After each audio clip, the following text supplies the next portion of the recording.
तो दयाशंकर सिंह और स्वाति सिंह, इन दोनों के बीच मधुर संबंध नहीं थे, ये तो सियासत में, पत्रकारिता में और कुछ हद तक आम लोगों में भी इस बात की भनक, इस बात की जानकारी लोगों को थी। कुछ लोगों को यह भी मालूम था कि स्वाति सिंह ने तलाक की अर्जी दे रखी है, लेकिन अचानक आई इस खबर ने सबों को हैरान कर दिया कि आखिर बीजेपी के दो ऐसे चेहरे जिन्हें उत्तर प्रदेश की सियासत में सभी जानते हैं, और खास करके स्वाति सिंह तो बीजेपी की वो चेहरा थी जो कि 2017 चुनाव के पहले अचानक से वो चेहरा उभरा था जब मायावती के साथ विवाद हुआ था। और स्वाति सिंह योगी 1 में मंत्री बनी, बहुत चर्चित मंत्री रही, कई वजहों से चर्चा में रही। जब योगी 2 बनी तो उन्हें हटा दिया गया, उन्हें टिकट भी नहीं दिया गया, और उनके पति दयाशंकर सिंह को न सिर्फ टिकट दिया गया बल्कि जब वो बलिया सीट से विधायक बने तो उन्हें कैबिनेट मंत्री बना दिया गया। यानी कि योगी सरकार के पहले दौर में पत्नी मंत्री रही, दूसरा दौर आया तो पति मंत्री हुए, और इसी दूसरे दौर में पत्नी ने पति से तलाक ले लिया। तो आप जान लीजिए कि तलाक की यह कहानी आज की नहीं है। दरअसल दोनों तलाक को लेकर के यूं कह लें कि दोनों के बीच में कोई ऐसी सहमति भी कभी नहीं बन पाई कि तलाक होना चाहिए, लेकिन दोनों के बीच 2012 के बाद से रिश्ते बेहद तल्ख थे। 2001 में इस जोड़े ने सियासत में रहते हुए प्रेम विवाह किया था। दोनों एबीवीपी से निकले थे और एबीवीपी में रहते हुए दोनों का प्यार परवान चढ़ा था और 2001 में शादी हुई।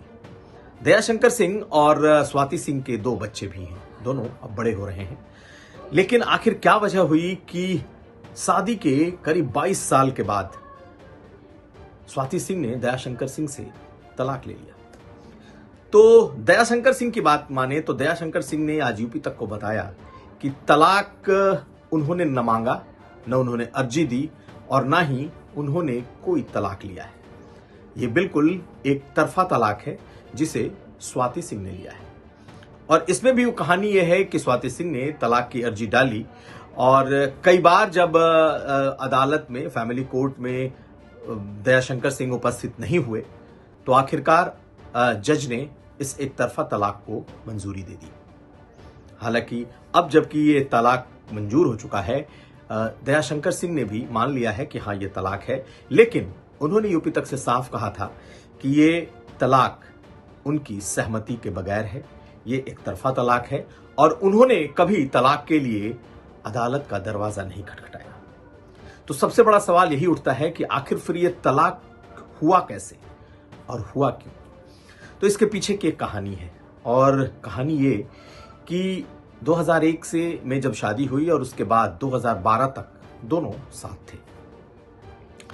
2012 के वक्त से ही दोनों के बीच में आपसी खटपट शुरू हो गई। दोनों के बीच बातें नहीं बनती थीं, दोनों के बीच विवाद था। अब उसके डिटेल्स में जाना सही नहीं है, लेकिन कहीं ना कहीं एक बात मानी जा सकती है कि ये बताया जाता है कि 2012 के बाद से ही लगभग दोनों अलग हो गए थे। तब स्वाति सिंह सियासत में नहीं थी, स्वाति सिंह सिर्फ परिवार में थी और अपने दोनों बच्चों को पढ़ा रही थी। यह अलग बात है कि उनका जो छात्र जीवन रहा है उसमें वो एबीवीपी की सक्रिय और अच्छी कार्यकर्ता रही। दूसरी तरफ दयाशंकर सिंह न सिर्फ एबीवीपी में बल्कि लखनऊ यूनिवर्सिटी के छात्र नेता भी थे, और छात्र नेता ऐसे जिनकी अच्छी पैठ, अच्छी पहुंच और लोगों और छात्रों और युवाओं के बीच में अच्छी पकड़ मानी जाती रही। बीजेपी के उपाध्यक्ष रहे, और उसके बाद हाल के दिनों में जब उन्हें टिकट मिला, पहली बार वो विधायक बने तो कैबिनेट मंत्री भी बने। लेकिन 2012 के बाद से 2017 तक ये जो रिश्ता था वो बहुत उबड़ खाबड़ जमीन पर चल रहा था। अप्स एंड डाउन्स इसमें बहुत ज्यादा थे।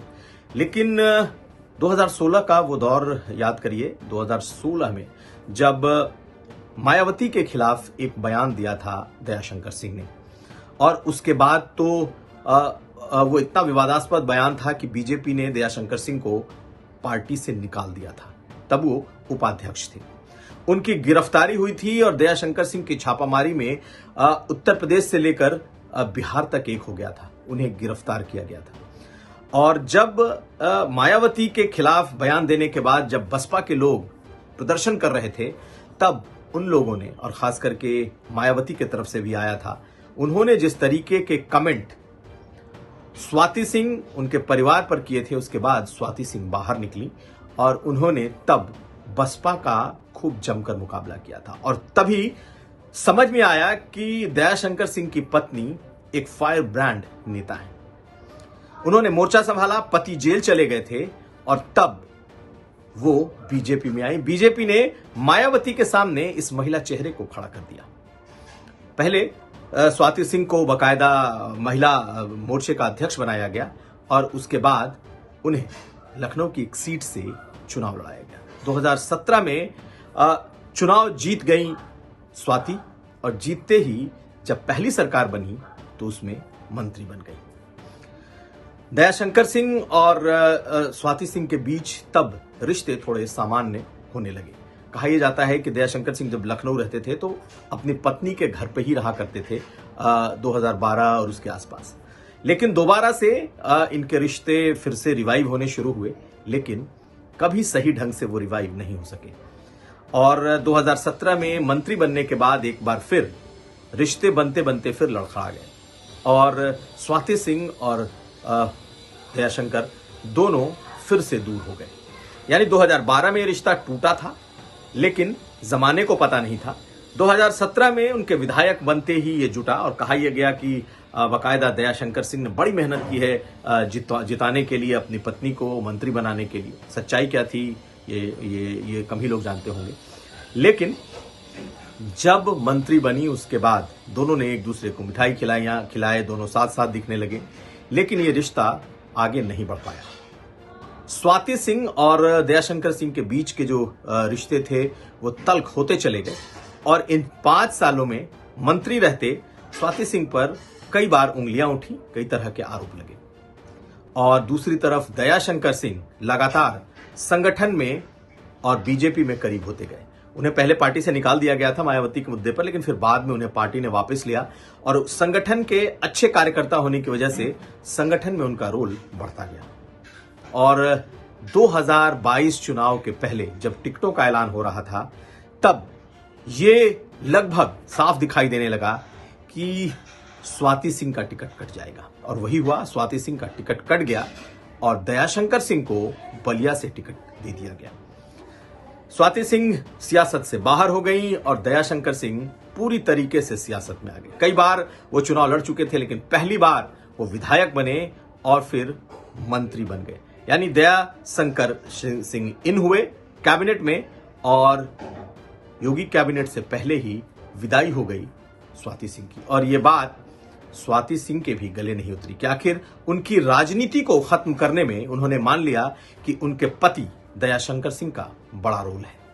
और इस खटास ने इस कदर हालात बना दिए कि दोनों एक दूसरे के लिए बिल्कुल अजनबी हो गए। अब कुछ दिन पहले जब फैमिली कोर्ट में, कुछ साल पहले जब फैमिली कोर्ट में ये मामला गया था, उसके बाद से ये मामला चलता रहा और अब ये तलाक की परिणति पर पहुंच चुका है। दयाशंकर सिंह ने कहा कि एक तरफा तलाक है, लेकिन अब वो इस मामले पर आगे नहीं बढ़ेंगे अपनी तरफ से, यानी कि तलाक फाइनल है।